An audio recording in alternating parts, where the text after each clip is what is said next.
You came through there, you patrolled, it looked like you patrolled, looked perfectly fine to me. When I hear that a police is rolling around a neighborhood with no lights on, doesn't that sound suspicious? So let me... I'm asking you, if I don't identify myself, am I going to get arrested? You can. I can, or I'm going to, because there's a difference. Is there a reason you got to shine this light in my eyes? Yes, because you're shining your phone right in my face. I'm shining a phone in your face? Correct. This man was pulled over because he was following an officer after someone from the neighborhood raised a concern. According to him, he has never seen police patrol in his neighborhood in over a decade, but in the last 6 weeks, this patrol vehicle is stopping in front of his house every single Thursday evening. So, this man, who is associated with a news group, decided to investigate the matter. When the officer noticed the news person following him around the neighborhood, he decided to pull him over. The officer's reaction throughout the interaction might lead you to wonder if there really was something suspicious he was trying to hide. Hello. How are you doing? I'm alright. Do you have a license for me, please? I do. What am I being pulled over for? You're being pulled over because in that neighborhood over there, I pulled over, you sat behind me, then I drove away, then you pulled it. Is that illegal? Again. Yeah, man, you're following me around. I'm trying to understand why. That's not illegal, though. I'm trying to understand why you're following me around. I'm filming you. I understand that I'm filming you as well. Alright. Why are you... It's not illegal. That's not a reason to pull me over.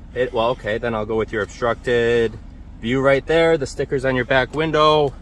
I'm not trying to give you a hard time, but I'm trying to understand why you're following me through neighborhoods. I'm not. I was sitting there seeing you. I've decided to film you. Okay, why is that? Because that's what I do for a living. That's what you do for a living? Correct. Does that pay well? Pays good enough. Yeah. What's your first name, man? I'm not answering any questions. Well, you're operating a motor vehicle on New York State Highway. You have to identify yourself. No, if I'm suspected of a crime and riding a motor vehicle is you got an obstructed view right there, my friend. That's an obstruction. You're talking about these dice my grandma made me? Unfortunately, that's a violation of the vehicle and traffic law. If you're trying to push it that way, that's the reality of it. So, just trying to get your identification, seeing as you're now being pulled over by the police for a legal stop, you have to identify yourself. That is the law. If I'm going to be arrested for not identifying, I'll give you my license, no problem. You have to identify yourself. That is the law. So if I don't give you my license, you'll arrest me? If you choose not to identify yourself, then that's going to make things a lot harder for you. I'm asking you, if I don't identify myself, am I going to get arrested? You can. I can, or I'm going to, because there's a difference. Well, it depends, right? It depends on what? I'm trying to give you every opportunity here. Every opportunity to what? To cooperate and give me your I told license. you why I'm following you, because I was filming you, and that's not illegal. It's not illegal, but it is suspicious. It's 1 in the morning, it's midnight, whatever time. It's actually 2 in the morning. No, it's 12 midnight. It's 12 midnight, man. You can't be following people around like this. I can follow a police officer around and film him, correct? Sure, but if a police officer is driving through a neighborhood and you pull up and sit behind them on the side of the road, then they drive into another neighborhood and you come up and you sit behind them again, that is suspicious, and that's an officer safety concern. Suspicious is... I'm not going to argue with you. You need to identify yourself. If like I said, if I'm going to get arrested for not identifying myself, I will produce you my license. But if I'm not, I do not wish to waive my Fourth Amendment rights. So I'll make it real simple. I have a license. It's right here. I do not consent to any lawful search or seizures. It's right here. If you have the right to take it, go ahead. It's right there. You are obligated to identify yourself. It's right there. I'm not refusing it. And hand me your license. I'm not refusing it. Be an adult, please, and hand me your license. So if I don't give it to you, I'm going to be arrested? Hand me your license. You are obligated by law to identify yourself. And what happens if I don't? Joe, don't go this way. Joe?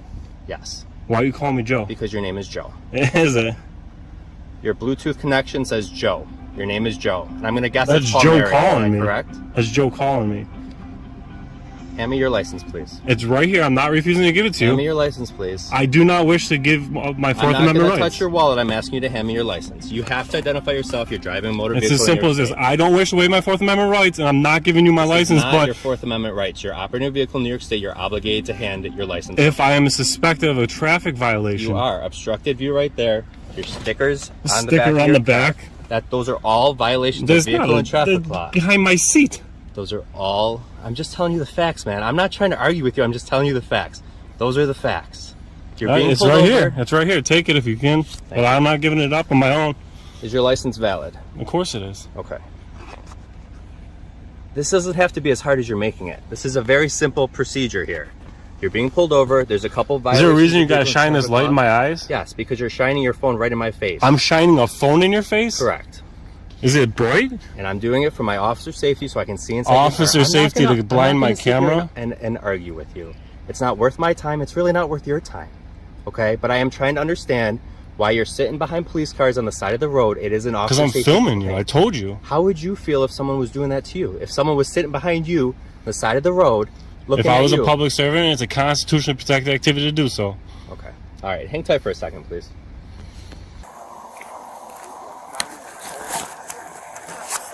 This is Daniel Warmus.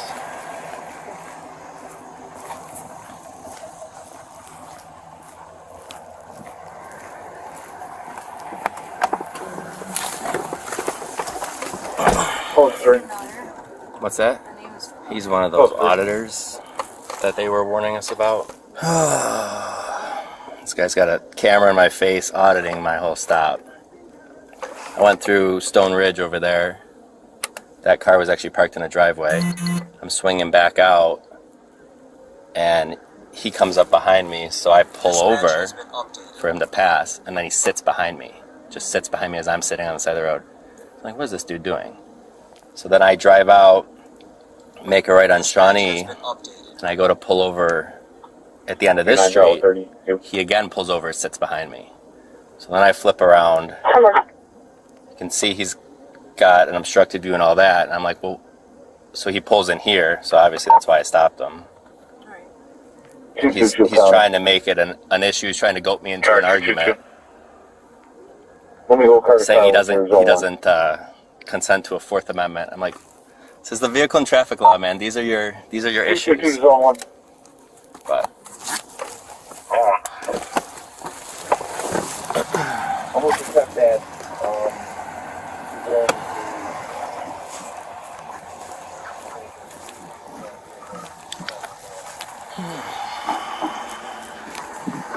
all right, Daniel, I'm just going to explain this to you very quickly, okay?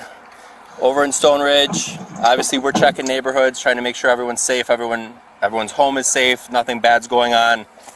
When you come up behind me like that and I pull over and then you sit behind me. Listen, I don't mind contact. No, you're good, man. But if you want to act like a jerk and start telling about stickers. I'm just telling you, matter of fact, that's against the law. Matter of fact, anything hanging from your mirror like that obstructs your view, that's against the law. I'm not mad about it. I'm not writing you a ticket about it. These things. I get it. They're nice. My dead grandma made these. They're beautiful, dude. I get it. And I'm all for it. But I'm telling you that's why you're being pulled over. It's a violation against the law, okay? I'm not mad at you for having them. That's the reason you pulled me over, though. I'm going to tell you the whole. This is what I was trying to tell you before you interrupted me. So let me finish so I can explain it to you, okay? It's very simple. All right? So when I'm checking the neighborhoods, you pull up behind me and you sit behind me at midnight, right? And then I leave. Then I go down Shawnee Road. I again pull over. You again sit behind me, okay? Do my U-turn. I see you. I see your car. I see your issues with your car, your violations. It is what it is. Then you pull into another neighborhood. My concern is this. People pay a lot of money to live in this nice area of Wheatfield, want to make sure their houses are safe, everything is good. So if you're going through neighborhoods, but then you won't pass the police, or you won't see me, or you won't get near me, but you can sit behind me, right? That's kind of suspicious. So that's what alerted me to your car. You have violations, whether you like it or not. Those are beautiful dice. I'm very sorry about your grandma. That's great that you have those there to, sentimental value for her. But it is a violation of the vehicle and traffic law. I'm not going to write you a ticket for it because I don't think I need to. But I'm explaining to you why you're legally, lawfully pulled over and why you legally and lawfully have to identify being pulled over like this, okay? So it is what it is. Then why wouldn't you commit to saying, yeah, if you don't give me your ID, you can be arrested? Because I was trying to de-escalate with you and not get into an argument with you. Because I don't... Listen, I obviously you know who I am now because you ran that, and I'm sure there's a bolo out about who I am and what I do. You probably I know who you are. About my YouTube channel, and I investigate police. And I didn't lie to you. I do follow police, and I do film police. And let me tell you, like, between me and you, I don't hate police, all right? For you to tell me you got to shine your flashlight in my phone because I'm shining in your face, like, there's no light emitting from my phone except for the reflection coming off your flashlight, right? The reason that I followed you today is because somebody from this neighborhood told me that for some reason a patrol comes through there on the same night, every night, around the same time, and sometimes they drive through the neighborhood without any lights on. That to me is suspicious. Right? You came through there, you patrolled, it looked like you patrolled, looked perfectly fine to me. When I hear that a police is rolling around a neighborhood with no lights on, doesn't that sound suspicious? So let me ask you a question. Why is it, I mean, I appreciate what you're doing, looking out for your friend, right, in the neighborhood. But police officers are always going through these neighborhoods because I don't know if you know this or not, but there's a lot of car break-ins in the town of Wheatfield. I respect and I appreciate that. So maybe. But I'm telling you, I would never have been waiting. I would never have waited to see what the cop's doing if I didn't hear and have video proof evidence of a cop rolling through the neighborhood with the lights off. Why would a cop roll through the neighborhood with the lights off? Maybe there's a suspicious person in the neyborhood they're trying to sneak up on If him. you're patrolling and trying to show presence, maybe someone's stealing a car. Lights on. I mean, not always. That's why I'm concerned. Daniel, but it doesn't always. Because if someone is in that neighborhood stealing from cars, going through people's cars, and you come in with your headlights, what do you think that person's going to do? They're going to duck behind the car. They're going to duck in between the houses. So do you want to catch the bad guy, or do you? I can appreciate that. I appreciate. So you guys are out doing no your worries, job. and I'm explaining it to you, right? That's why we're checking neighborhoods. We check neighborhoods every single night. So tell your buddy that lives in that neighborhood that he'll probably see a lot of sheriff's cars in the neighborhood, and they'll be checking the neighborhood because we're trying to make sure everybody's safe. That's a very nice neighborhood. This is a very nice neighborhood. We don't want anybody to be a subject to crime if we can prevent it. That's our job. That's what we do, especially on midnight shift. So when you come out behind me, like I just explained to you, and then I pull over to get out of your way, and then you stop behind me and just sit there, that to me is a red flag. That's suspicious to me, right? I mean, because this, if I had no dice in my windshield or no stickers on my back window, you wouldn't have been able to pull me over? Actually, by law, I still could, because to me, your activity right now is suspicious at this time of night. Suspicious of what? I just explained it to you, suspicious right? You're in a neighborhood. You're stopping. Can I finish? You're in a neighborhood. You won't pass me, right? That is a type of suspicious activity, because if you were just leaving the neighborhood, wouldn't you have just gone around me and left? Or why are you then pulling into the next neighborhood over? How do I know that you're not going through cars? And I'm not saying that you are, but how do I know? So it is my job and my duty as a police officer to check and make sure that the neighborhoods are safe, the community is safe, okay? So I appreciate what you're trying to do for your friend, but also I hope you appreciate what I'm trying to do for your friend also, and everyone that lives in that neighborhood and all of the neighborhoods. That's all it is. It's very simple. I told my friend he's crazy. They're just patrolling. But when he tells me and shows me a video of a cop rolling through with no lights on, sitting in front of the houses there, it makes me suspicious. And you can understand that, right? Well, maybe they're working on an investigation. Maybe your friend's neighborhood or neighbor is doing criminal activity, and they're trying to survey it. You don't know. It's possible.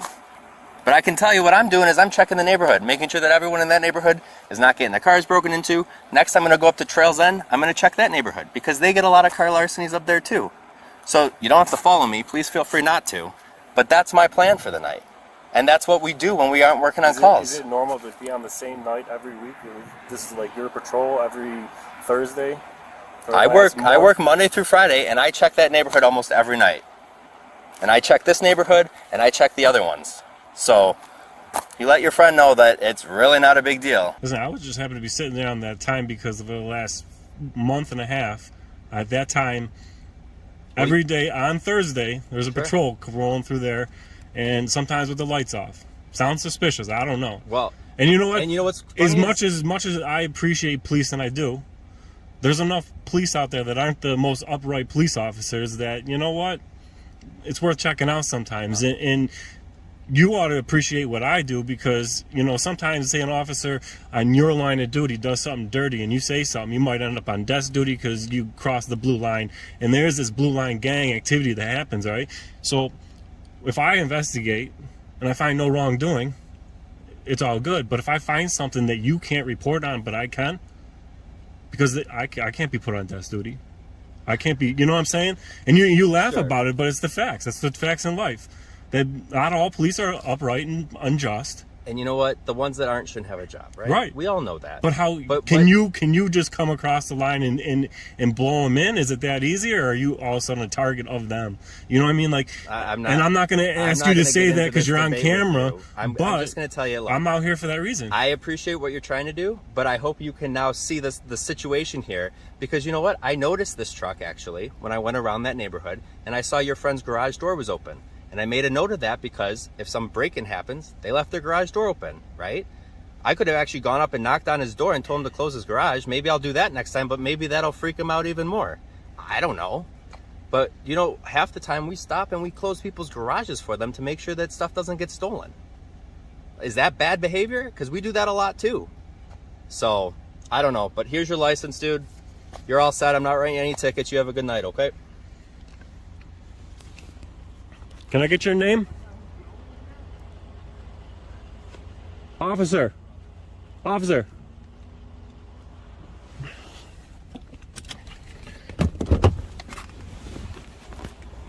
Daniel, get back in your car. Yo, can I ask you a question? I got a question for you.